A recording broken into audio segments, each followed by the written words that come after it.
Another term that was coined in the 30s by John Martin, who was a very sort of well-reputed dance critic, when he came to talk about the relationship between watching, the body watching and the body doing.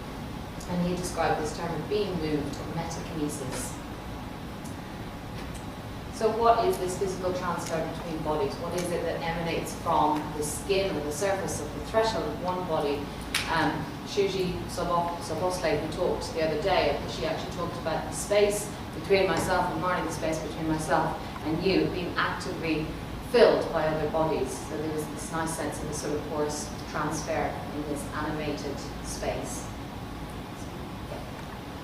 So also how we, in regards to that, the extension of the viewer, the audience person, as the writer and the dance critic, and how we can extend the strength of that relationship through that materiality, the skin, bone, hair, blood, gristle, liver, heart, as well as the form, shape, weight, and proximal, more spatial relationships that dance offers the viewer in terms of one's own position, perhaps even in regards to how one might be physically responding within the chair that they're sitting on, and the internal correlations through that kinesthetic distance, or perhaps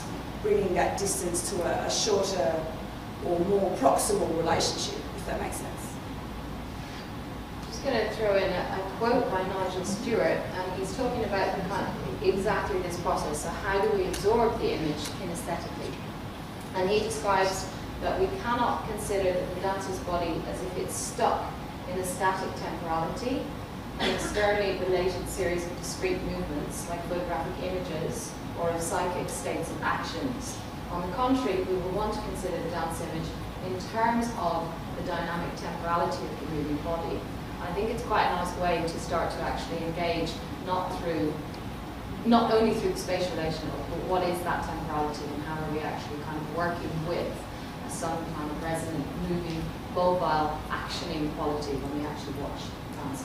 Do people have that thing when you watch dance and you kind of, you know, I mean, looking at trained dancers, I suspect as well, but or I get it with when I'm looking at horse showman jumping and the horse has to kind of really pull on the reins. So there's this kind of sense in my stomach that actually I'm kind of somehow going along with that. So there's some empathy.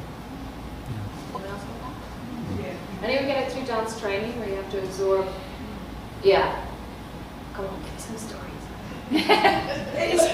It's also about, like, I think that we'd really like to hear people's stories and you know, moments of that real fleshed experience between you know, yourself as a viewer, as an active spectator or observer, you know, of movement. And I think that that's, I guess, our argument in the end is about what is the potential for dance to generate, you know, beautiful and you know, deep experiences for not only ourselves but, you know, our networks and audience. Find rhythm, find all the rest. And the first thing it does, I think, at that sort of early choreographic stage of learning is it just effectively gets them to take themselves in and out of the frame and operate within this frame. So it's quite useful. It's quite a useful one. And also this, you know, they naturally have to kind of think about other ways, or they can turn it upside down, or they can kind of make it small, make it large. So another way just to kind of disrupt the viewing point. Just a very sort of cursory glance in terms of where we started with sort of 1930s. Oscar Schlemmer, of course, at this time was developing something called the rotating stage. So he also was thinking about how can we view audience, or how can we view dancing around. So I'm not going to really jump into this because, again, it was just sort of background and I want to kind of come back to our questions.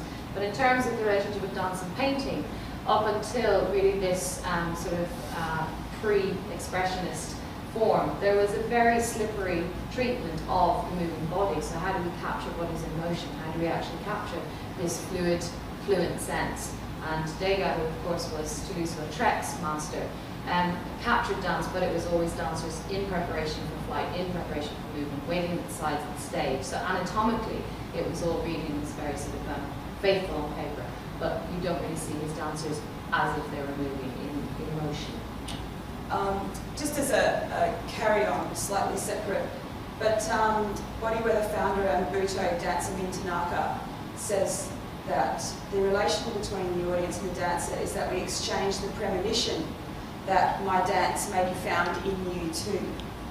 I think that this kind of exchanging, this is still a quote from Min, I think that this kind of exchanging or sharing is an important element of dance. So I think that for us, what I'm interested in, what we're interested in, is about what that potential is to embrace dance as a mode for an exchange, or as if it isn't already, but interested in sort of developing a dialogue that is based on that sharing of experience of the moving body. There was a couple of experiments done in the 1970s, and Brian Masumi talks about this. They actually used to cut a ping pong ball in two and put it over willing participants' eyes. And it was part of a series called exploring what they called Ganzfeld, or total vision. And what would happen is participants would experience blanking out. They wouldn't be able to feel the sort of edges of their body. They had nauseous reactions, and it was very sort of specific, recurring sort of physiological sense that without a role of touch, without a role of vision, without a role of kind of peripheral vision, that we actually lose our outline, we lose our sense of where we move in space. And one of the things that Marnie and I do when we take dancers and work with dancers, we work mostly in environment. So we have the luxury of an extended studio space and longer trajectories. And one of the things the first things we will do is blindfold participants, walk backwards, well, either or, sometimes both together. So what we're doing is we're actually deliberately tripping up those normal functioning kind of ways of reading and mapping landscape. And I don't know if anyone's ever tried walking backwards for a long period of time, but if you follow, and I mean it has to be a fairly kind of clear route, but if you like, the person at the back of the line, the last person who's walking backwards is dictating the speed. The person at the front of the line is just watching out if there's anything like rocks or sheep or anything in the way. So you do this for sort of a sustained period of time, and then when you stop, and it's really, I do recommend trying this, go around Freddie Griffin later on, when you stop, you get an extreme tunnel vision. And so what's happening is the actual vestibular bulb, the fluid in the ear, is actually causing you to sort of feel like you're still going backwards. So you're capturing motion, arresting motion, but at the same time everything else is switched on. So those kind of visceral, very physiological, very sort of scientific exercises are really just ways of thinking into landscape. How else can we approach through the sense-based body rather than just through vision? And so by extension then, what is it when we dance on stage and within the broader context of the theatre space, that we are enabling an opportunity to generate, like what Merleau-Ponty talked about as that embodied intentionality as dancers, where we